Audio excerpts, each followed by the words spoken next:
अधिक मास म्हणजेच धोंड्याचा महिना किंवा त्याला पुरुषोत्तम मास म्हटलं जातं. तर अधिक मास 2026 मध्ये कधीपासून सुरू होतोय याविषयी आपण माहिती घेणार आहोत. नमस्कार सर्वांना, श्री स्वामी समर्थ. तर पहा, 2026 मध्ये अधिक महिना ज्याला आपण धोंड्याचा महिना म्हणतो किंवा ज्याला पुरुषोत्तम मास देखील म्हटलं जातं, त्याचबरोबर त्याला मल मास सुद्धा म्हणतात. तर अधिक मासाचं अनन्यसाधारण असं महत्त्व आहे. अधिक मासमध्ये आपण जी काही सेवा, भक्ती, उपासना करतो त्याचं अनंत पटीने आपल्याला पुण्यफळ प्राप्त होत असतं. म्हणूनच अधिक मासमध्ये आपण जास्तीत जास्त सेवा करून त्या अधिक मासाचं आपण पुण्यफळ प्राप्त करून घेण्याची ही सुवर्ण संधी असते. म्हणूनच 2026 मध्ये अधिक मास कधीपासून सुरू होतोय याविषयी आपण माहिती घेणार आहोत. 2026 मध्ये 17 मे 2026 वार रविवार, ज्येष्ठ महिना ह्या दिवशी म्हणजे 17 मेला पुरुषोत्तम महिना सुरू होतोय. अधिक महिन्याची सुरुवात होते. तर अधिक महिन्याची सुरुवात 17 मेला होते आणि त्याची समाप्ती 15 जून 2026 ह्या दिवशी अधिक महिना संपतोय. म्हणजेच 17 मे ते 15 जून पर्यंत अधिक महिना असणार आहे. म्हणूनच अधिक मासात आपण जास्तीत जास्त सेवा, उपासना, त्याचबरोबर नामस्मरण सुद्धा जास्तीत जास्त करण्याचा प्रयत्न जरूर करावा. अधिक मासात 21 मे 2026 वार गुरुवार ह्याच दिवशी गुरुपुष्यामृत योग सुद्धा आहे. गुरुपुष्यामृत योग हा सुद्धा अतिशय सुवर्ण योग मानला जातो. म्हणूनच अधिक महिन्यात आपण 17 मे 2026 पासून ते 15 जून 2026 पर्यंत अधिक महिना असणार आहे, पुरुषोत्तम महिना असणार आहे. 21 मे 2026 ला गुरुपुष्यामृत योग आहे. तर 21 मे ला सकाळी 6:05 हा योग सुरू होतोय. त्यानंतर 2:49 पर्यंत गुरुपुष्यामृत योग असणार आहे. म्हणूनच या दिवशी तुम्ही काही खरेदी करायची असेल जरूर करू शकतात, कारण गुरुपुष्यामृत योग असतो. त्यावेळेला जर आपण सोनं किंवा चांदी खरेदी केलं तर ते आपल्याला मोडण्याची कधीही वेळ आपल्यावर येत नाही. म्हणजेच तशी वाईट वेळ आपल्यावर येत नाही की ते सोनं देऊन आपल्याला त्याचे पैसे इतर ठिकाणी खर्च करावे लागतील, असं कधीही होत नसतं. म्हणून जेव्हा गुरुपुष्य नक्षत्र असतं त्यावेळेला आपल्याला जमेल तेवढं, अगदी थोडं का असेना, सोनं चांदी प्रचंड त्याचे भाव असतातच, त्यात काही शंकाच नाही, पण आपल्याला जमेल तेवढं थोड्यात थोडं सुद्धा आपण घेऊ शकतो. म्हणूनच गुरुपुष्य नक्षत्र असतं तेव्हा जर आपण सोनं किंवा चांदी खरेदी केलं तर ते वाढतच जातं. अधिक महिना 17 मेला सुरू होतोय. 15 जून पर्यंत अधिक महिना असणार आहे आणि 31 मे 2026 ला अधिक मास पौर्णिमा आहे. त्या दिवशी रविवार आहे. तर पौर्णिमा तिथीचा प्रारंभ 30 मे 2026 वार शनिवार या दिवशी सकाळी 11:57 पौर्णिमा तिथी सुरू होते आणि 31 तारखेला म्हणजेच 31 मे 2026 ला 2:14 पर्यंत दुपारी ती पौर्णिमा समाप्ती होते.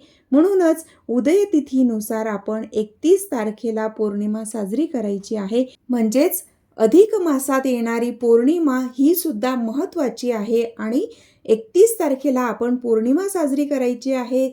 जी काही तुम्ही सेवा, उपासना पौर्णिमेची करत असतील किंवा सत्यनारायणाची पूजा करत असतील, जर तुम्ही अगोदरपासून सत्यनारायण व्रत करत असतील तर अतिउत्तम, पण जर करत नसतील तर अधिक मासपासून सुद्धा तुम्ही ह्या पौर्णिमा जी विधी असतो किंवा सत्यनारायण पूजेची सुरुवात तुम्ही करू शकतात.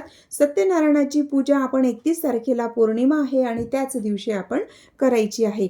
तर सत्यनारायण पूजा तुम्ही 30 मे या दिवशी सुद्धा संध्याकाळी करू शकतात, कारण 30 मेला सुद्धा या दिवशी पौर्णिमा आहे. तर संध्याकाळी केली तरी चालू शकतं किंवा 31 तारखेला दिवसभरात तुम्ही केव्हाही सत्यनारायणाची पूजा करू शकतात.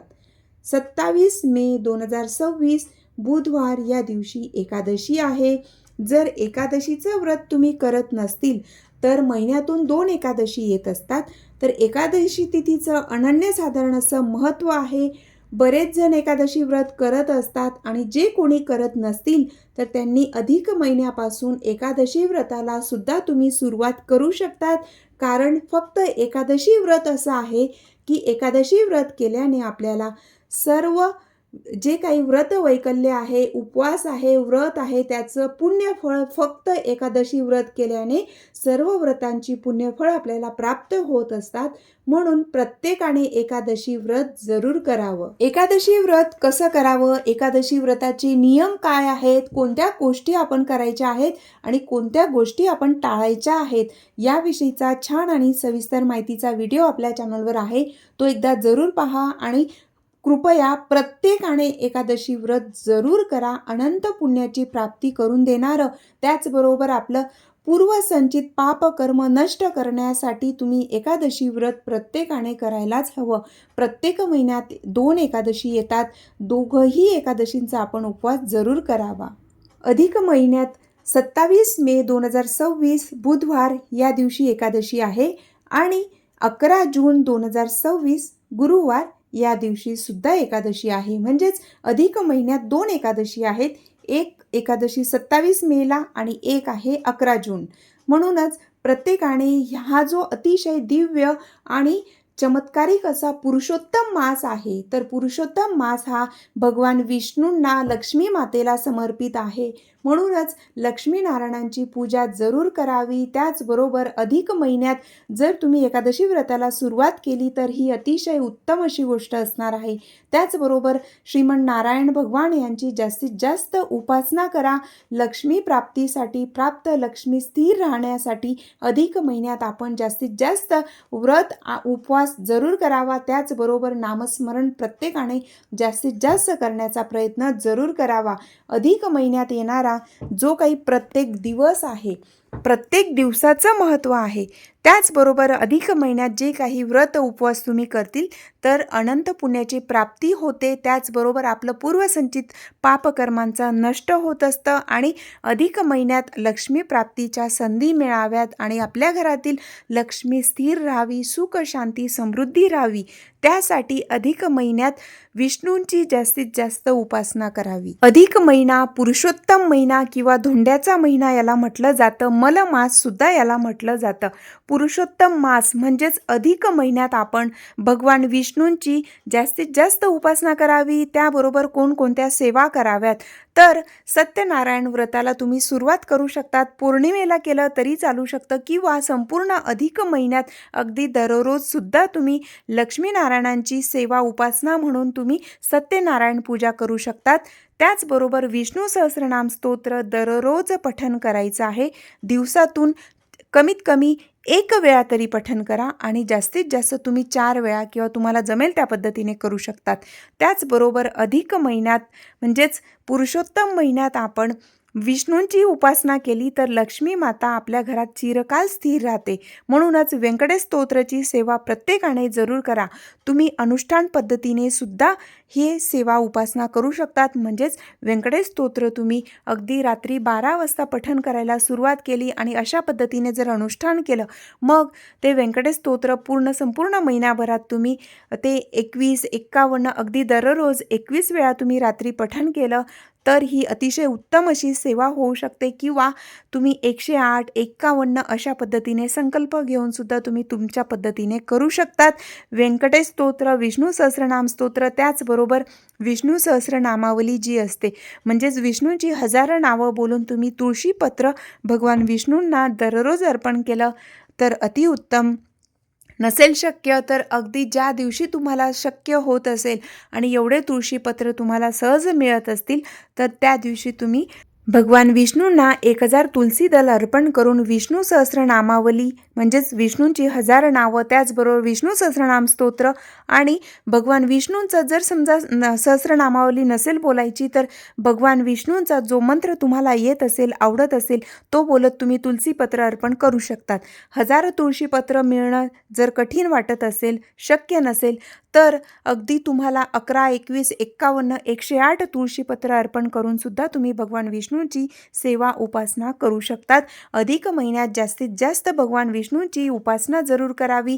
त्याचबरोबर विष्णू गायत्री मंत्रही तुम्ही बोलू शकतात किंवा दररोज ओम नमो भगवते वासुदेवाय किंवा ओम विष्णवे नमः या मंत्राचं जप अनुष्ठान पद्धतीनेही करू शकतात. म्हणजेच की धोंड्याचा महिना अधिक महिन्यात आपण भगवान विष्णूंचा जो काही कुठलाही मंत्र तुम्हाला आवडत असेल तर त्या मंत्राचं तुम्ही अनुष्ठान पद्धतीने करू शकतात की 1,00,000 नामजप आपल्याकडून व्हायला हवं किंवा ज्या पद्धतीने तुमची इच्छा असेल त्या पद्धतीने संकल्प करून तुम्ही जप अनुष्ठानाला सुरुवात करू शकतात.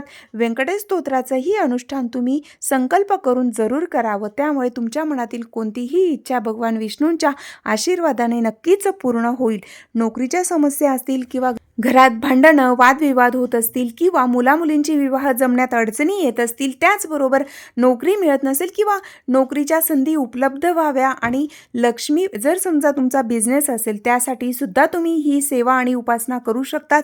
तर लक्ष्मी प्राप्तीचे मार्ग मोकळे होतात. ज्या काही अडचणी येतात त्या दूर होण्यास मदत होते आणि ज्या ठिकाणी भगवान विष्णूंची पूजा उपासना केली जाते त्या ठिकाणी लक्ष्मी माता चिरकाल स्थिर राहत असते. म्हणूनच अधिक महिना अतिशय सुवर्ण संधी आहे. प्रत्येकाने या सुवर्ण संधीचा लाभ घ्यायचा आहे आणि आपल्या जीवनात सुख शांती समृद्धी राहावी, लक्ष्मी माता चिरकाल स्थिर राहावी यासाठी भगवान विष्णूंची जास्तीत जास्त सेवा उपासना जरूर करावी.